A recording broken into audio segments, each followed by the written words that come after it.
Чем же занимались Adobe весь этот год? Shantanu Narayan.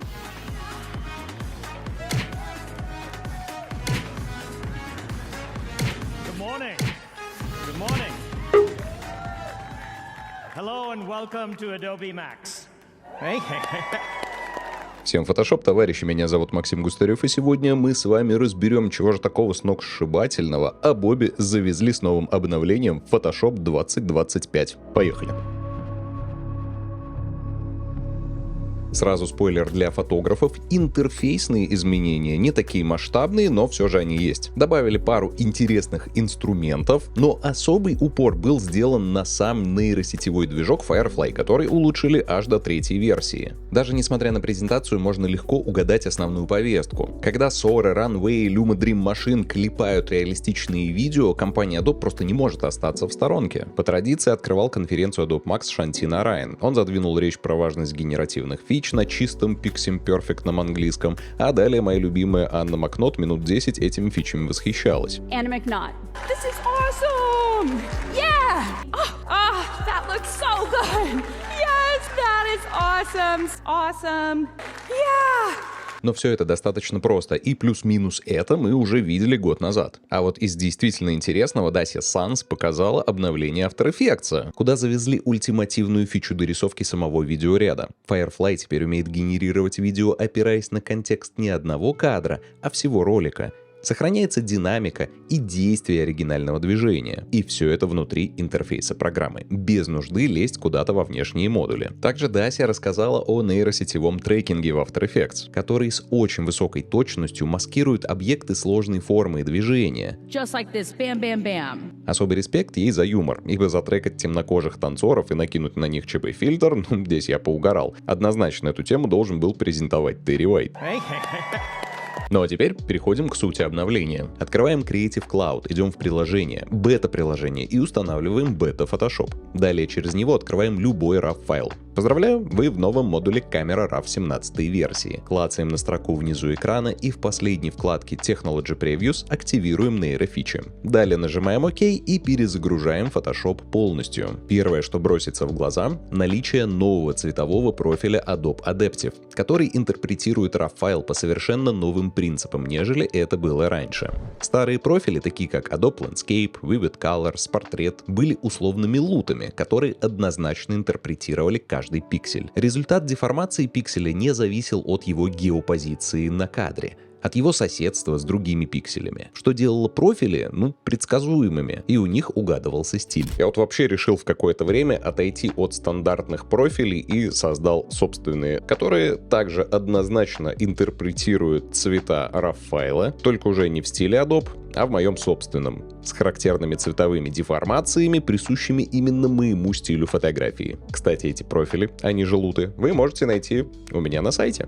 Adobe Adaptive, в свою же очередь, использует комплексный подход к настройке кадра, основываясь на контексте самого содержания. Он создает несколько суперлутов, отдельно работающих с цветом и светом тональностью. Под каждый анализируемый кадр Adobe Adaptive создает так называемую карту усиления профиля, которая накладывается на интерпретацию RAW-файла еще до того, как вы запечете увиденную картинку в JPEG. Тут происходит работа с глобальной тональной кривой, отвечающей за макроконтраст, а также за работу с локальными областями, это средний контраст, ну и, разумеется, за работу с резкостью, микроконтраст. Под все области создается всего лишь одна карта тональных переходов, которая для нас, может чем-то напоминать прорисовку Dodge & Burn. На самом деле у них принцип очень похож, только вместо прямого усиления контраста, используемого при прорисовке, Adobe Adaptive нацелен на сохранение деталей. Тональная карта отвечает за яркостную составляющую, а за цвет отвечают уже классические луты. Если быть точнее, то вся хроматика зашивается в 3 отдельных лута, воздействующих на всю фотографию, отдельно на небо и отдельно на главный объект в кадре. Интересно то, что умение выцеплять в кадре главные объекты съемки, отдельно небо и бэкграунд, Photoshop научился уже давно. Сейчас же это перенесли из запеченного JPEG, который мы обрабатываем внутри Photoshop, в работу с сырым RAW-файлом в модуле Camera Raw. Заведомо темный недоэкспонированный RAW-файл, прогнанный через адаптивный профиль, осветлится. Под него создастся отдельная карта тональной коррекции на основе положения тела модели и контекста локации.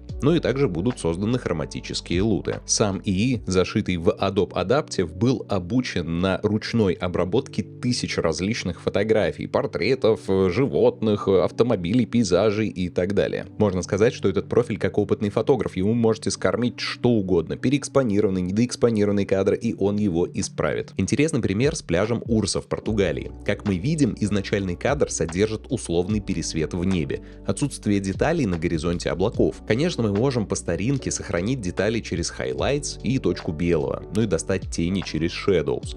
Но условно то же самое, только без движения базовых ползунков, за нас сделает адаптивный профиль. Он создаст и хроматические луты, но особый восторг у меня вызывает именно карта тональных искажений.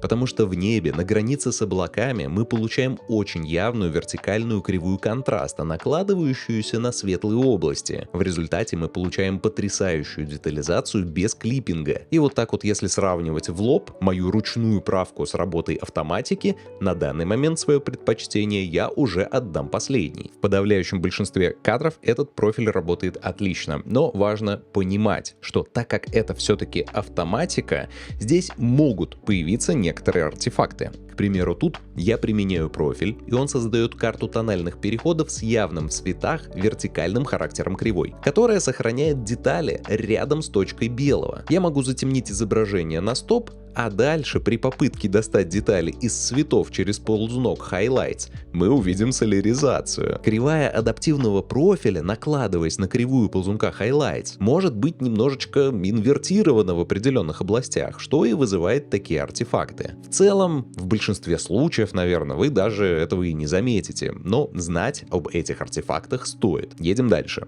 Следующая нейрофича, ставшая доступной в камере RAW модуле, находится ниже, во вкладке Details. Здесь вы увидите три галочки: Denoise, Raw Details и Super Resolution. Denoise нам уже знаком, он анализирует сам RAW-файл и удаляет шумы. Для работы этого модуля необходим именно RAW-файл. С JPEG эта функция не активна. Удаление шума идет на очень высоком уровне, и даже снимок с ISO 10000 может восстановить скрытые в шуме детали. А в астрофотографии фильтр можно использовать и в ваншоте. Вчера он снимал комету C2023A3 Цзиньшань Atlas, и на ISO 200 шумы удалил через Denoise. Как по мне, выглядит все просто супер гладко. Следующая вкладка Raw Details, подобно Denoise, позволяет избавиться от некоторых артефактов, возникающих при дебаеризации. Он как бы позволяет просто чуть лучше уточнить цвета. Ну а дальше Super Resolution. Его надо было назвать не просто супер, а какой-нибудь супер-пупер турбо OPC Type R AMG GT Lada Sport Resolution. Функция, которой вы вряд ли когда-нибудь в фотографии воспользуетесь вообще. Если кратко, то Super Resolution — это простой апскейлер. Он увеличивает в 4 раза количество пикселей в картинке.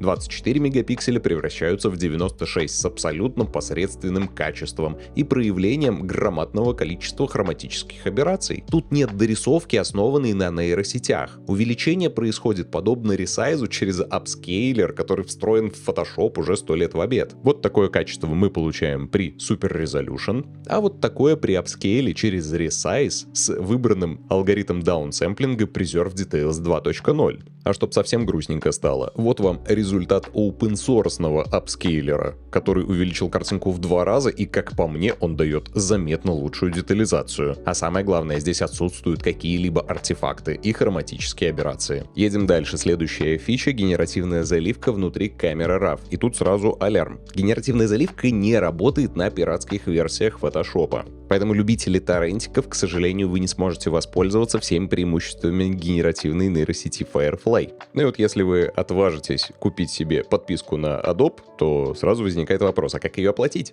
Открывайте OneSub. Я их регулярно рекомендую, кстати, ребята, норм. Открываем каталог и сервисы для работы. Жмакаем «Оформить подписку на Adobe». Если что, здесь вы можете оплатить российской картой. Photoshop будет доступен без VPN, а подписку вам активируют вручную в течение суток. Ну и для активации вам даже пароли никакие передавать не нужно. Клацаете «Оформить», выбираете тариф, достаточно будет пакета Photoshop плюс Lightroom. На 3 или 6 месяцев здесь уже выбор за вами. Заполняете форму и вписываете промокод Nikon The Best и получаете 5% скидос. Знаю, скидка небольшая, но цена на подписку и так супер низкая. У ребят маржа, насколько я понял, вообще невысокая. После оплачиваете выбранный пакет, и в течение суток ребята подрубают вам подписку. И можете смело пользоваться генеративными фичами лицензионного фотошопа. Аналогичным образом вы можете оформить подписку и на нейросети типа Midjourney, ChatGPT, а помимо Adobe в арсенале OneSub имеется Canva Pro, Capture и Figma. Вообще можете посмотреть их сайт, уверен, вы найдете для себя что-то новое. К примеру, изучить английский, да вообще без проблем. Из популярного там есть Lingualeo, Duolingo и Ева. Сервисов здесь хоть завались, поэтому изучайте.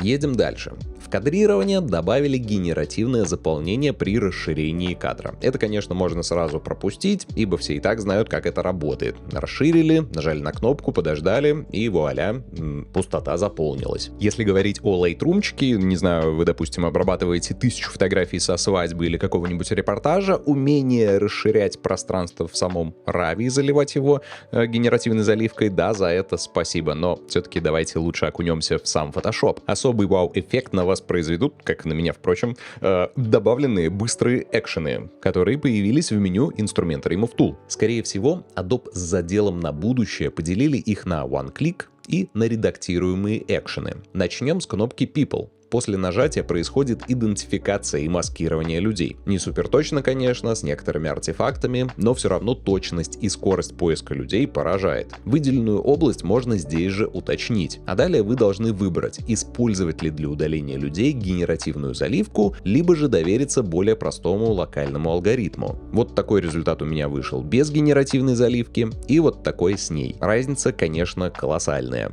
Если смотреть на картинку в общих чертах, выглядит вполне неплохо. Конечно же, здесь пространство нереалистичное, придется с этим что-то делать, но если посмотреть на оригинальный файл, мы должны понимать, что огромное количество информации просто отсутствует, и Photoshop додумывает пространство за нас. А теперь переходим к самому интересному. В кадре помимо людей огромное количество проводов. Вообще Япония отличается своими запутанными коммуникациями. И в отличие от европейских, эти коммуникации не спрятаны под землю, а в силу высокой сейсмоактивности подвешены вместе с трансформаторами над землей. И замазывать их вручную просто испытание на терпеливость и монотонный труд. Ну, так это было раньше. Сейчас нам достаточно клацнуть на Find Distractions, Wires and Cables. И вуаля, провода исчезнут. Удаление достаточно точное, но всегда будут находиться недостатки, которые лучше всего исправить вручную. Как на этом примере. Я его снял в городе Осака с башней Цютенкаку, и здесь при удалении проводов, которое происходит достаточно качественно и, естественно, без особых артефактов. Но у нас потерялось лицо вот такого нарисованного замечательного самурая, и мне хотелось бы его вернуть. Поэтому я создам маску на слое с удаленными проводами, верну провода на лице и аккуратненько с помощью инструмента Selection Brush Tool выделю только те зоны, которые мне нужно будет удалить. В запрос пропишу самурай портрет изображения и нажму сгенерировать. И вот такие результаты мы получаем. Конечно, здорово то, что Firefly умеет определять контекст и подстраивать даже саму стилистику написания портретов. Даже если это арты, выходит очень здорово. До, после. Едем дальше. С обновлением Firefly до 3-й версии у нас улучшилось и качество, и разрешение генераций. Также появилась дополнительная кнопка, открывающая внешний модуль для генерации изображений с нуля. Давайте создадим пустой документ с разрешением 2560 точек по длинной стороне. Снизу слева открываем модуль генерации и вписываем промпт. Писать, кстати, можно на русском языке, Firefly его спокойно понимает. Давайте напишем «Маяк на берегу», «Фотореализм», «Золотой час», «Драматичный свет». Также я установлю флажок на стилистике фотореализма и генерируем. Как итог, мы получаем очень хорошо детализированное изображение. Насколько я понял, Firefly сейчас умеет генерировать картинки в 4 мегапикселя, 2000 точек на 2000 точек. Кстати, если сравнивать генерацию пейзажа с Midjourney, я впервые такое могу сказать, что Firefly дает более предпочтительную и высокодетализированную картинку. Но, увы, это распространяется только на пейзажи. Как только мы обращаемся к более сложным сюжетом и портретом, ну, Midjourney явно дает понять, кто тут батька. Ну и помимо всего прочего, для более точного контроля генерации мы теперь можем использовать референсное изображение. Серию с Сашей я сделал на шепелевском маяке, и на одной из фотографий он отсутствует. Мне хотелось бы его сюда интегрировать. Давайте для начала мы приоденем Сашу, чтобы на нас YouTube не ругался. Теперь интегрировать маяк можно с использованием референса. Открываем референсное изображение, выделяем маяк, копируем его, вставляем на новое изображение в новый документ и сохраняем на рабочий стол. Далее выделяем зону, куда мы будем интегрировать маяк, клацаем на Generative Fill, сюда можно дописать маяк, а далее нам нужно указать сам референс. Клацаем на клавишу Reference Image, Choose Image и выбираем наш маяк. Нажимаем на «Генерировать». В результате мы получаем 3 варианта, ну и, как по мне, вот этот, наверное, выглядит более естественно. Сейчас я работаю с достаточно большим изображением, 8000 точек по длинной стороне. И мне хотелось бы протестировать качество генерации, если я, допустим, добавлю на задний план горы. Ну и вот такой результат у нас получается, согласитесь, выглядит вполне неплохо. Разрешающая способность генеративной заливки 2000 пикселей по длинной стороне растягивается на мое и так широченное изображение 8000 пикселей. Конечно, здесь не хватает идеальной детализации, можно попробовать выделять небольшими областями, перегенерируя это изображение. В данном случае качество генерации будет чуть выше. Либо же можно нажать на дополнительную, появившуюся в новой версии кнопку «Увеличить разрешение в 2 раза». При клике мы получаем улучшенную генерацию. Конечно же, на количество деталей это не влияет. Здесь работает простейший апскейлер. Но опять же, если наблюдать изображение издалека, и либо если вы сожмете картинку под интернет 2560 точек по длинной стороне, накиньте немножечко зерна, то ваше изображение будет выглядеть вполне реалистично. В целом, это все важные нововведения в Photoshop 2025. К сожалению, в него не добавили апскейлер, пора бы его уже, конечно, обновить. Чисто теоретически сделать это супер легко, уже имея функционал Firefly. Просто берется изображение, делится на квадраты и происходит элементарный image to image. Да, пускай с точки зрения траты кредитов это будет дороже, но я бы с удовольствием имел такую возможность заплатить там 10-20 кредитов, чтобы увеличить размер картинки в 4-5 раз с генеративной заливкой. Ну а если тема рассуждений на тему Photoshop, обработки фотографий вам также интересна, обязательно заглядывайте ко мне на Boosty, на Patreon. Мы регулярно проводим сейчас стримы в Discord, хоть его и заблокировали, но есть VPN, благо дело. И в ближайшее время мы проведем стрим, на котором как раз поговорим про все обновления более подробно. Я покажу более интересные примеры, которые не пропустила цензура. Все ссылки будут в описании. Ну а также поставь лайк этому видео, подпишись на канал, мне будет очень приятно и до новых встреч, пока.